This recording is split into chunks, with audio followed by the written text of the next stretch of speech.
atëherë kur vidheshin votat me të rrahur e me mbushje kutije në sy të gjithëve, atëherë ai që ishte ministër, e di çfarë vinte? Vjedhte tapetin nga zyra e çonte në shtëpitë vet. Po. Sot asnjë ministër nuk vjedh tapetin e zyrës vet, se nuk ka nevojë. Vjedh në mënyrë më të sofistikuar, vjedh nëpërmjet koncesioneve, vjedh nëpërmjet firmave që krijohen nga të afërmëve të vet, që mos lë gjurmë. Kështu dhe vjedhja e votave. Nuk është më që ti futesh aty në qendrën e votimit dhe rre këtë dali përpara.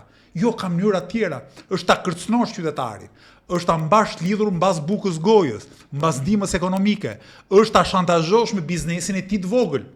Është i thuar që shiko, ke 2 fëmijë që sa kanë mbaruar shkollën, nuk kanë perspektivë, që mos të ikin jashtë, ma jep votën mua të gjithë si familje, dhe pastaj mbase ndonjërin prej tyre do ta rregullojmë, se rregullojnë fare, ama të mbajnë me shpresë një 6 muaj derisa ti t'i japësh votat. Pra, procesi është më kompleks, është më i sofistikuar, por në thelb mbjetet një lloj deformimi i vullnetit të qytetarëve.